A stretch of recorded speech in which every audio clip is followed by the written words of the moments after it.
Começa agora o programa Transição, a visão espírita para um novo tempo. Viver ao lado da pessoa amada é um grande projeto de vida, um grande desafio. Este é o nosso tema de hoje, casamento saudável. O casamento é uma das experiências mais extraordinárias que o ser humano pode experimentar. Allan Kardec propõe no Livro dos Espíritos a conjugalidade quando pergunta se ela estava de acordo com a lei da natureza, a união permanente de dois seres. E os Espíritos respondem nessa obra monumental que trata de vários assuntos importantes da atualidade, justo na lei de reprodução, de que o casamento é um progresso na marcha da sociedade. Nas experiências que se trocam, nas bagagens que cada um traz da sua formação familiar e principalmente pelas experiências que vão se construindo a partir dos anos de convivência, nós temos também a ocorrência extraordinária dos filhos, que enriquecem o grupo familiar. O casamento saudável, ele se configura por um relacionamento que preconize a fidelidade da conjugalidade, o compromisso afetivo, a interação que envolva uma conexão sexual, mas também uma amorosidade que é o cimento da relação. Essa amorosidade ela se manifesta através da compreensão um do outro e, portanto, que se configura no respeito às diferenças, bem como nesse sinergismo acerca das similitudes, e ele se alarga, demonstrando que ele é saudável, quando o casal é capaz de se tornarem cúmplices um do outro nos processos evolutivos que cada um se envolve. Falando sobre casamento, o que será que motiva as pessoas a buscarem esse tipo de união, a união através do casamento? Um dos primeiros motivos que nos ocorre justamente é a questão do amor. É o amor como fator de motivação para a constituição e construção de um casamento. Então elas entendem que quando elas se apaixonam, elas buscam o casamento e muitas vezes quando elas se desapaixonam também querem buscar novos, se separam e buscam novos casamentos. Então muitas vezes a paixão e se manter apaixonado é a motivação de muitos. Mas nós temos outros aspectos que são aspectos subjetivos, aspectos inconscientes que nos levam a buscar esse tipo de união. Veja só, a questão da sintonia, ela é um fator de extrema importância. Como é que nós vamos escolher, no meio de todas as pessoas, aquela com quem temos o compromisso de fazer ajustes, reajustes, de construir alguma coisa, de fazer algum tipo de reparação, se somos tantos? A união dos espíritos, sobretudo através do casamento, tem sua base numa lei universal, que é a lei de atração. Quis o Criador que os seus seres, as suas criaturas, não vivessem de modo isolado. Assim nós temos na nossa intimidade um anseio de estar sempre juntos, de unir esforços, de dividir o destino, dividir as lutas, as alegrias. E justamente essa lei da atração nos leva a buscar um tipo de contato com um tempo maior de relacionamento para podermos realizar todo o projeto que está associado quando nós falamos de casamento. Uma época atrás houve uma febre, parecia que a lei de atração era a única lei que sustentava tudo no universo. E não é bem assim. Existe a lei da gravidade, existe a lei da repetição, mesmo dentro da psicologia existem leis psicológicas também que nós estudamos. A lei de atração, ela tem como base para o seu funcionamento o passado de cada um. Ela é construída a partir dos propósitos de uma determinada reencarnação. Então entram fatores inconscientes, entram fatores que alteram inclusive a nossa condição de atração através da própria genética, vibrações que estão ali contidas e que nos levam então a encontrar as pessoas, as situações e as oportunidades com as quais nós temos algum tipo de reequilíbrio ou de ação a ser realizada. É por essa razão que, baseado na lei de atração, o casamento é uma grande disciplina espiritual. Duas criaturas combinam, acertam de dividirem uma vida e o cotidiano, tendo em vista um trabalho espiritual a ser realizado. Inicialmente um trabalho dentro delas mesmas, Porque o casamento é a grande experiência de sair de si mesmo, de dividir-se, de renunciar, de ceder, de aceitar, de compreender, de perdoar. Muito mais do que uma aventura hollywoodiana, romântica, o casamento é uma espécie de acesso espiritual, uma disciplina mesmo, que nos leva a aprimorar o espírito, a nos tornarmos mais maleáveis, mais abertos, mais flexíveis. Quando nós falamos de casamento, nós temos aquele casamento convencional, feito de papel passado, feito de maneira legal, e temos um outro que não é de papel passado. Será que vale a mesma coisa? Hoje nós temos a lei da união estável. Isso pode ser praticado de uma maneira muito simples, pela ida de um casal a um cartório e fazer o registro e as condições daquele relacionamento. É quase igual a um casamento civil. Agora, quando não existe nada, ou só existe a união estável, é casamento? É casamento. Vale da mesma maneira. Não existe em termos espirituais e de aprendizado uma diferença de outro. Quando nós evoluímos, nós aprendemos, por exemplo, no Livro dos Espíritos e no Evangelho segundo o Espiritismo, que no processo de evolução, a justiça, o direito, a advocacia, ela entra para regulamentar as relações. Então é nesse contexto que nós podemos olhar. Se nós vivemos numa sociedade complexa, a ideia desse casamento no papel, quer dizer, de ir ao cartório e de registrar o relacionamento, é para garantir questões jurídicas, questões com os filhos, questões de herança. Então existe um porquê. Se é consequência da civilização, é muito bom. Mas aqueles que se amam e se respeitam, mesmo porque do lado de lá e pela eternidade papéis vão ser deixados de lado, se respeitarão independente desse compromisso escrito. O objetivo espiritual do casamento, porque é esperado sim pelo plano espiritual e pela nossa reencarnação, que haja um projeto de crescimento, um projeto de reequilíbrio e um projeto de colaboração com o mundo em que vivemos.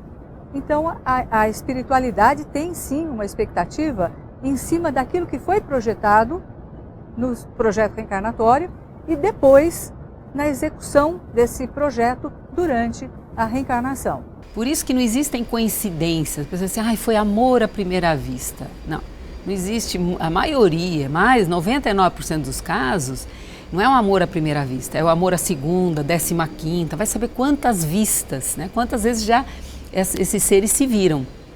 E a maioria também dos casamentos, além deles não serem coincidência, aí entra a lei de atração que falamos antes, é uma questão também de observando esse mesmo relacionamento em existências anteriores, qual é o aprendizado para esta etapa de evolução no casamento?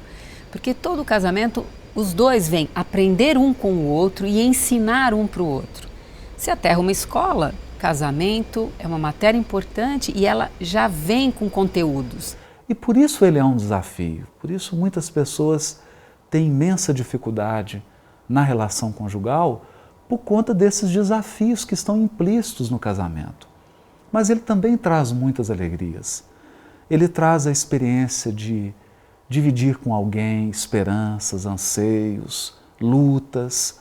Ele ajuda a carregar as nossas cruzes, os nossos trabalhos, as nossas provas e expiações, porque você sabe que tem uma pessoa do lado que está com você dividindo o dia a dia e te ajudando naqueles momentos mais difíceis. Aliás, o casamento é uma grande viagem que não tem fim, porque as almas são infindáveis, nas quais um se desvela para o outro. Talvez essa seja a maior dificuldade de se manter a qualidade de um relacionamento saudável. É superar o medo, tal como João propõe numa das suas cartas, mostrando que o medo é a antítese do amor. Quando o casal ele supera o medo e eles se desvelam um para o outro, eles criam essa relação de cumplicidade, de reciprocidade e de intimidade amorosas que fazem com que a relação ela fique inquebrantável, ela ganhe sustentação e assegure, portanto, que um e outro possam avançar no enfrentamento das dificuldades que surgem no cotidiano das vidas daquelas que se colocam no mundo. O casamento, portanto, é um desafio amoroso e saudavelmente está disponível àqueles que querem avançar nessa direção. Vamos fazer uma pausa e voltamos logo após o intervalo comercial.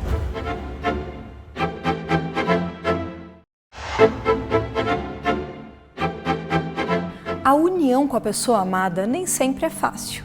Precisamos aprender a contornar o orgulho e o egoísmo. Vamos ver o que a doutrina espírita tem a nos dizer sobre isso. Todo mundo se casa para ser feliz. E a grande maioria casa nunca pensando em se separar, achando que vai ser feliz para sempre. Só que nem sempre acontece isso.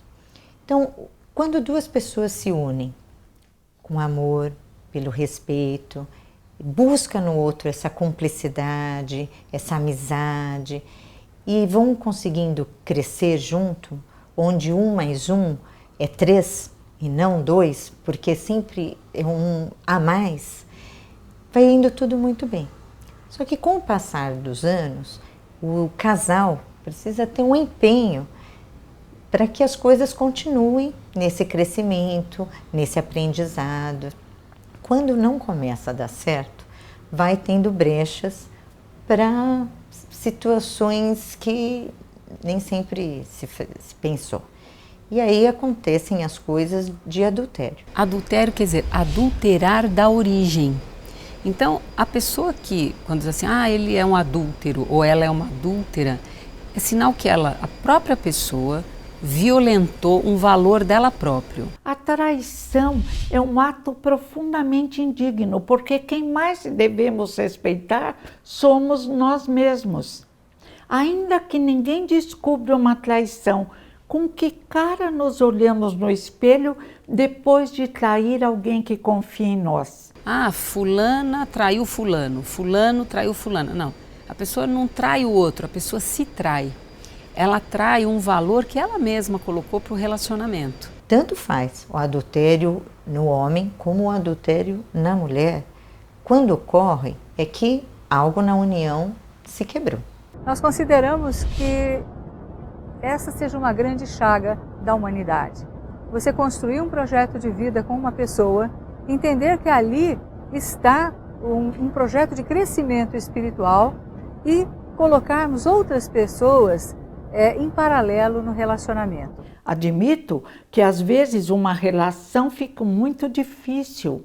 Admito, como diz Emmanuel, em Sexo, Vida e Sexo, que muitas vezes um casal tem tanta dificuldade que pode até se separar. Mas então que haja separação, a conversa clara, olho nos olhos, mas não a traição. Agora, é uma crise. Como dizem os japoneses, para toda crise existe uma oportunidade. Aí cabe ao casal como vai lidar com isso. Como eles vão superar essa crise. E, enfim, fazerem as suas escolhas e seguirem os seus caminhos. Muitas vezes pode ser o caminho definitivo de uma separação, mas muitas outras vezes, tanto no homem quanto na mulher, há um momento para reflexão, um momento para ver onde foram os erros e superá-los e partir para um relacionamento mais maduro, mais profundo, onde o adultério foi uma oportunidade para um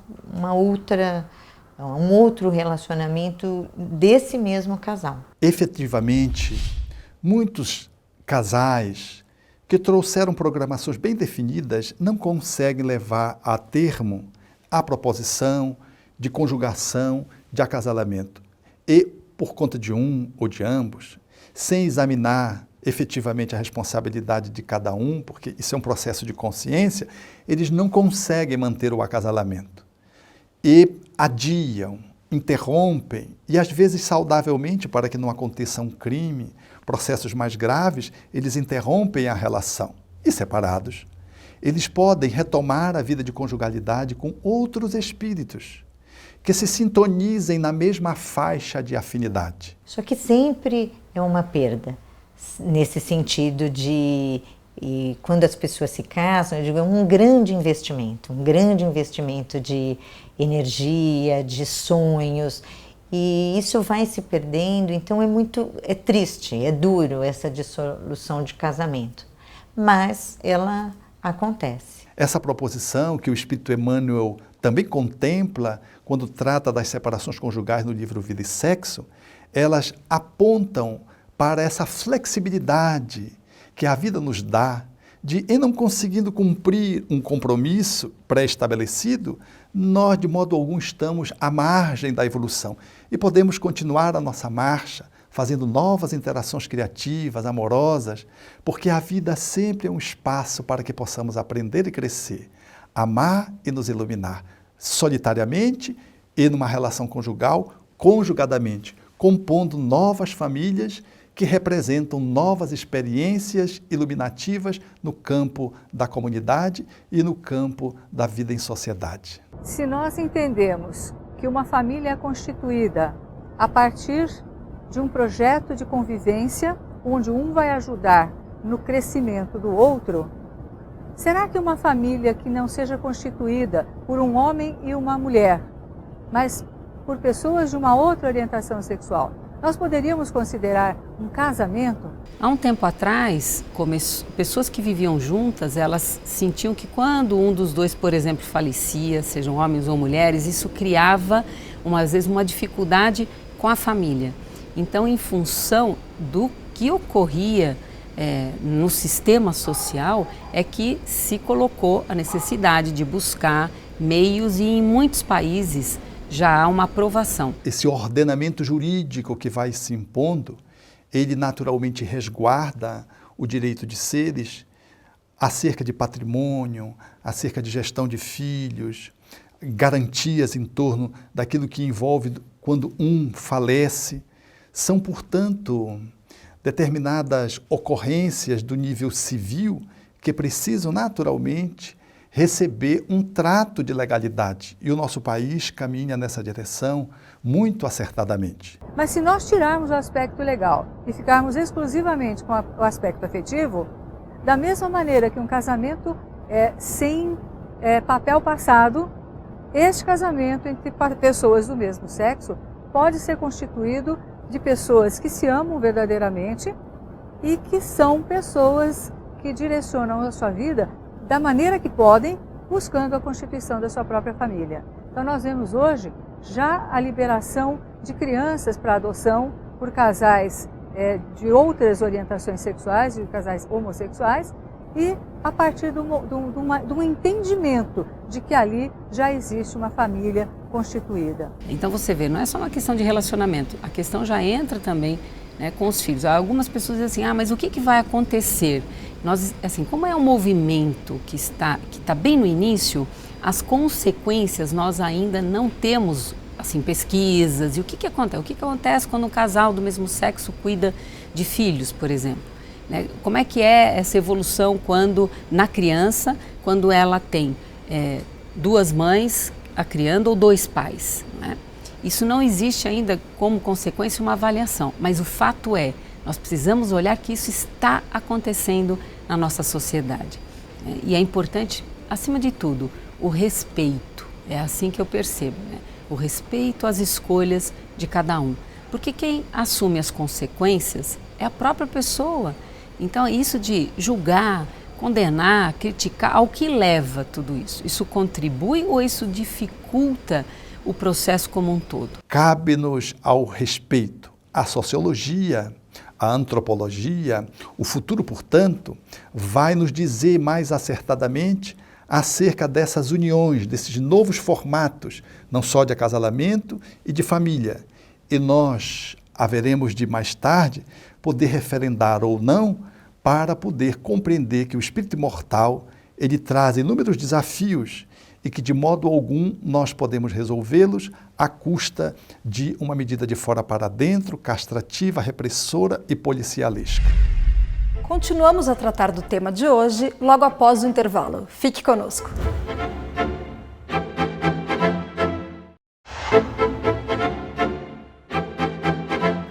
Muitos casamentos passam por dificuldades. De que maneira podemos nos relacionar melhor?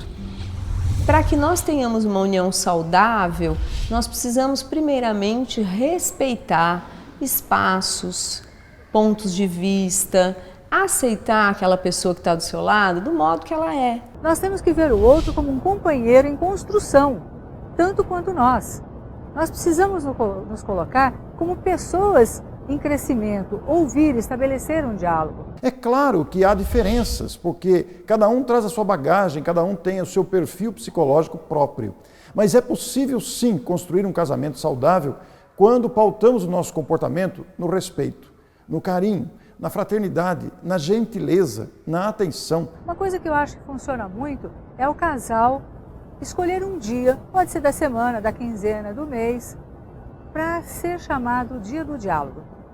Nesse dia, de maneira amena, já combinada, não é para brigar, não é para cobrar, é o dia em que nós vamos discutir o nosso projeto de vida e reavaliar as nossas funções. É onde um vai contribuir não com uma crítica mordaz, mas com uma questão que vai realmente motivar o outro de uma maneira positiva. Eu acho que isso faz com que a gente viva muito mais plenamente, com mais felicidade. O casamento é mais alegre, é mais feliz, porque existe companheirismo. Então, eu acho que essa palavra, nós precisamos ser companheiros, aceitando um ao outro do modo que a gente é. A gente vai fazendo pequenas mudanças e pequenos ajustes, mas só quando a gente quer, não quando o outro quer, não é? O casamento é uma possibilidade extraordinária que leva a criatura a sair um pouco de si mesma, aprendendo gradativamente a pensar no outro. A nossa destinação futura é levar-nos a amarmos-nos uns aos outros irrestritamente, incondicionalmente. Mas como amar a humanidade sem antes aprendermos a amar uma criatura que seja?